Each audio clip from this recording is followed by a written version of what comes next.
el FIT, una de las, bueno, por un lado tenemos un sector que impulsa a Miriam Bregman, Nicolás del Caño, y por otro lado están Gabriel Solano y Vilma Ripoll. Vilma Ripoll, les cuento además, ella es enfermera y es oriunda de Firmat, provincia de Santa Fe. ¿Cómo estás, Vilma? Juan Martín Ramos Padilla te saluda desde Radio Caput, me acompaña Luciano Gara. Hola, ¿cómo están, chicos? Gracias por llamar. No, gracias a vos, Vilma, por atendernos. Y bueno, queríamos, la primera pregunta tal vez que queríamos hacerte en relación a las elecciones primarias que tenemos por delante, tiene que ver justamente con esto de las dos ramas que hay en las PASO dentro del FIT. Es decir, si yo estuve pensando en votar a el Frente de Izquierda y los Trabajadores, ¿por qué tendría que optar por votar a la fórmula Solano-Ripoll y no a la fórmula Bregman del Caño? Bueno, mirá, lo más importante es ver hacia dónde vamos, a qué país vamos, y para eso tenés que mirar para Jujuy. Eso piensan hacer con todos nosotros, que es recortar, ajustar, después reprimir y después entregar todo lo que puedan. Entonces, esa es la dinámica que piensan todos, están todos haciéndonos el verso de que somos un país que con el petróleo, con el litio, con no sé qué más cosas salimos adelante. ¿Cuánto hace que nos hacen ese verso? Que con el cultivo directo, que con el vamos a salir adelante. Entregan todo y nosotros cada vez más pobres, cada vez menos posibilidades. Bueno, esa situación nos hace ver que qué izquierda se necesita para encarar el próximo periodo. Y nosotros estamos convencidos que se necesita una izquierda que vaya al frente, que consulte, que no sea dogmática, que no sea cerrada, que no sea que defina todo entre cuatro paredes, que consulte, como hicimos nosotros en el plenario en la Plaza Congreso, que reunimos 20.000 militantes, hicimos comisiones, debatimos, después votamos y adoptamos las cosas que la gente nos planteó.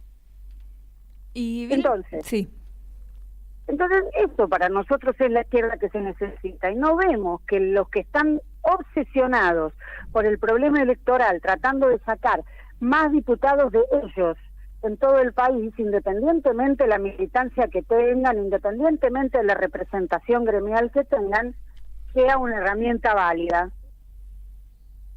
Bien, y una de las propuestas que plantean, que me parece que es novedosa porque no hay otro espacio político que lo haga, es la necesidad de legalizar y regular todos los usos del cannabis. Me gustaría si nos podías contar un poquito más sobre esta propuesta, ¿no? Teniendo en cuenta que es una industria que viene en crecimiento en nuestro país, y si piensan que después esa regulación puede hacerse extensiva a otras drogas. Yo creo que el problema fundamental, que eso puede ser, y está bien, la regulación del cannabis. Primero, que se está plantando cannabis medicinal, y eso lo tendría que hacer el Estado, no el hijo de Morales en Jujuy, que centraliza el lugar más grande de plantación de cannabis para uso medicinal. ¿Entendés? Entonces, primero eso. Y segundo, creo que el problema más importante previo a esa situación es mejorar la situación de vida de los barrios, de los jóvenes, de todos los sectores sociales que están no tienen ningún futuro, que están en una situación de decadencia, de desastre total. Porque si vos legalizás la droga, el cannabis, está bien. ¿Por qué? Porque le cortás el negocio al narcotráfico, pero no tomás medidas que tengan que ver con la vinculación del narcotráfico con la policía, con la justicia, con la política, se te transforma en una medida hueca, si querés. Vilma, yo quisiera preguntarte tal vez sobre uno de los temas que están más sobre la mesa de cara a las elecciones y que tiene que ver con la deuda externa, ¿no? Algunos plantean que hay que pagarla cuanto antes, otros plantean que no hay que pagarla. Bueno, ¿cuál es la postura que tienen ustedes respecto a cómo resolver el tema del Fondo Monetario Internacional? Nosotros lo veníamos planteando desde antes. Viste que cuando nosotros lo planteábamos nos decían, si no se paga la deuda, el dólar se va a disparar, el país va a quedar aislado del mundo, no va a haber posibilidades de juntar los dólares. Bueno, pagamos hasta el último peso. Decime qué pasó. Exactamente lo que nos amenazaban. Entonces nosotros creemos que todo eso es un verso al servicio de los grandes grupos que vienen a exigir que le paguemos hasta el último peso sin investigar. Porque si se investigara, se vería que la cantidad de ilícitos que hay, por el cual ya lo pagamos 1000 veces, es inmenso. Entonces nosotros creemos que no hay que pagar, que hay que suspender el pago y que con todo ese dinero hay que empezar a producir obra pública, por ejemplo, un plan de viviendas que dé trabajo y que empiece a resolver el problema de la vivienda, porque es un problema gravísimo en este momento en el país, que lo resuelve desalojando y mandando a la calle a las familias. Entonces, creemos que es necesario y ahora. Lamentablemente los que ahora dicen desde el Frente del Frente de Todos, que se llama que dicen que bueno, no había que haber pagado y ahora tendríamos que ver qué hacemos. Por favor, ya le pagaron, y cuando se paga se ajustan los presupuestos sociales, o sea, el de salud, el de educación, todos los presupuestos que se necesita de los... ¿Estás ahí, Vilma? No, a ver si la perdimos, ¿no? La perdimos, ¿no? Bueno, ahí el Chino Román va a tratar de restablecer la comunicación telefónica. Estábamos hablando recién con Vilma Ripoll, precandidata a vicepresidenta de la Nación por el Frente de Izquierda y los Trabajadores, por el frente que lleva a Gabriel Solano como precandidato a presidente. Bueno, interesante lo que estaba planteando. Creo que ahí les está recuperando la comunicación. Sí, Vilma, perdóname, nos estabas diciendo, justo te perdimos cuando estabas planteando que se dijo algo desde el Frente de Todos. No, ellos decían que primero que se juntaron todos y el hijo de Cristina, Máximo, se retiró haciéndose el combativo. Hermano, si ustedes tienen mayorías, pónganlas al servicio de no pagar. Y lo otro que nosotros opinamos, que si vos le contás a la gente, bien por la tele, por todos lados, la situación que significa pagar, y los llamás a movilizarse en contra de pagar, entonces se hace fácil. No se puede decir que no tenemos relación de fuerzas. La relación de fuerzas se construye si uno tiene voluntad política.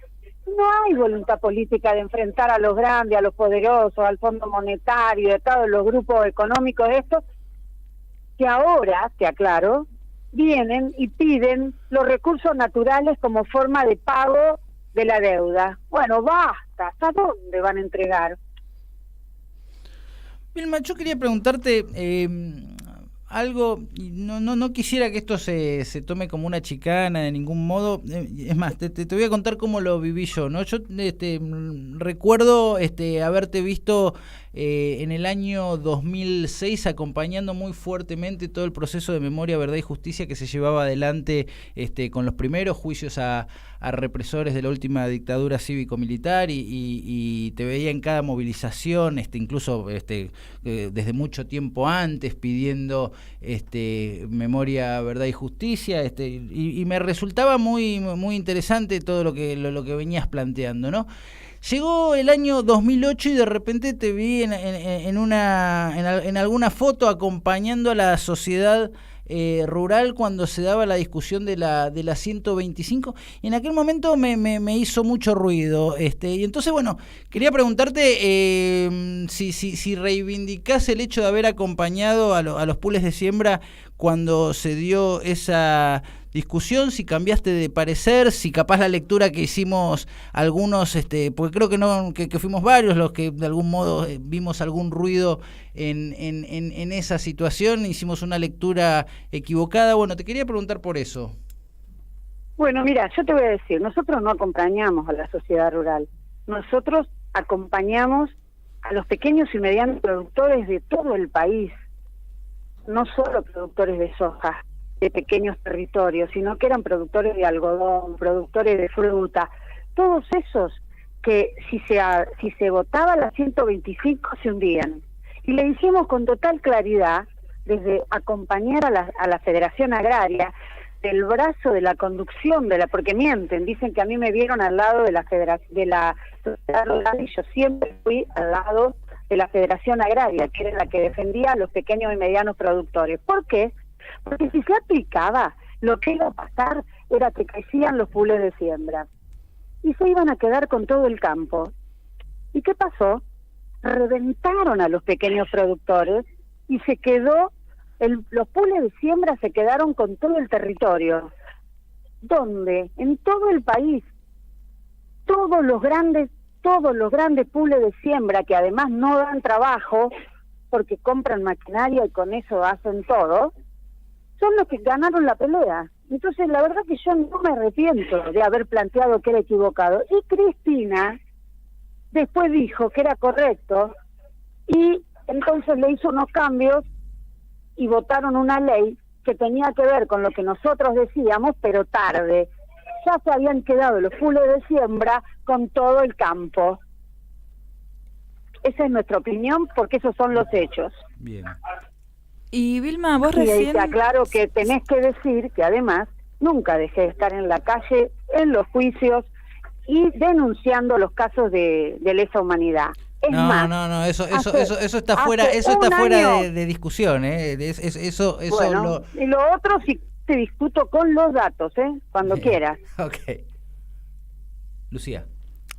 No, quería preguntarte, vos recién nos contabas, ¿no?, sobre las diferencias que hay en las dos listas de Fit Unidad, y quería preguntarte, obviamente después de las PASO va a ganar una, ¿no?, sea el binomio en el que están Gabriel Solano y vos, sea el de Miriam Bregman y Nicolás del Caño. ¿Crees que los votos que hayan ido alguna de las dos, que no llegue a pasar las PASO, valga la redundancia, va a seguir acompañando al Fit Unidad? ¿Hay posibilidad de que se vaya a algún otro sector de izquierda? ¿Cómo analizan esa situación?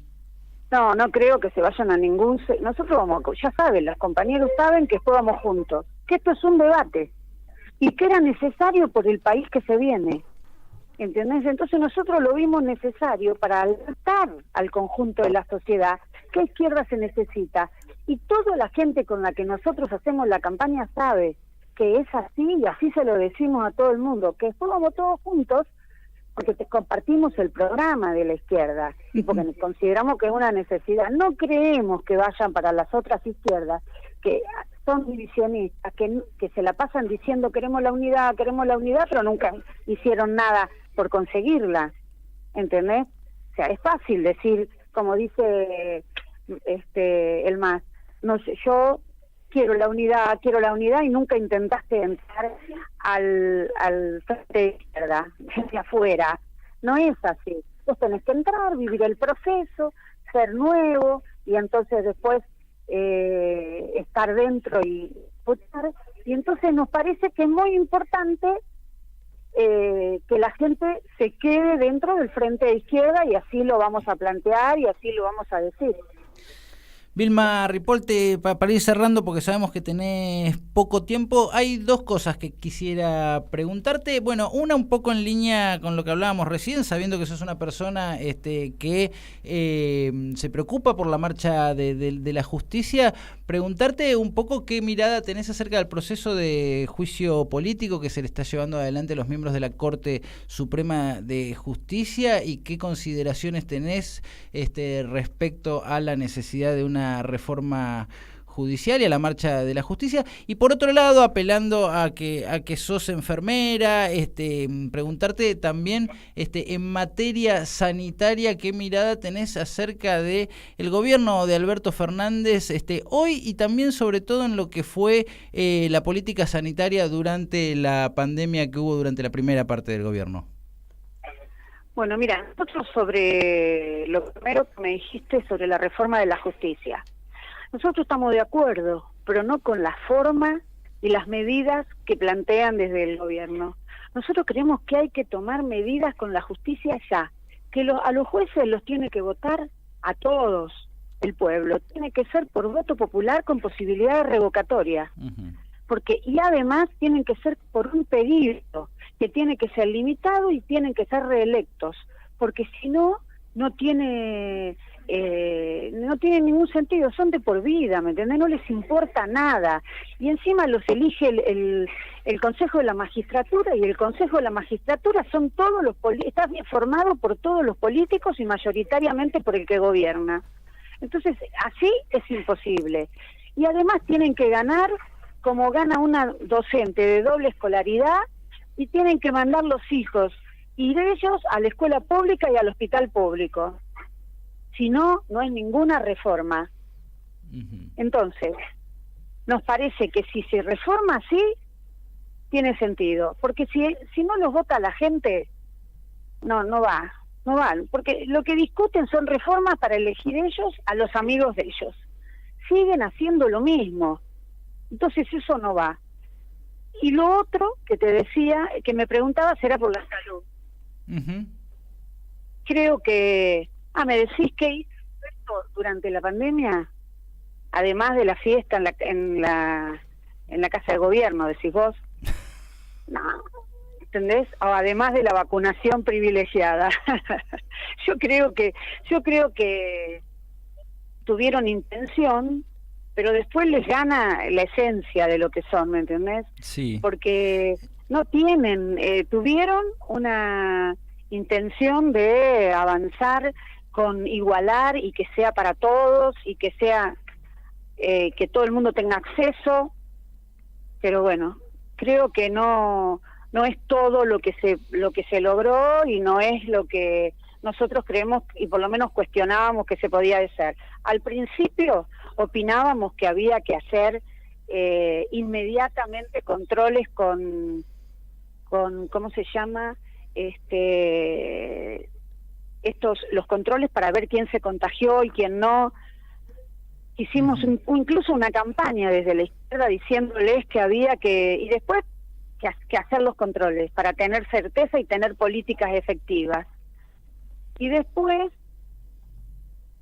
toda la pandemia no tuvo políticas activas para que la gente pudiera... Los pobres en la pandemia se hundieron. No tenían para comer, no tenían dónde ir, sí te desalocaban, sí, era terrible. Entonces, como hay desigualdad social, para nosotros es eso lo que prima para evaluar una política, si hay o no desigualdad social. Bien.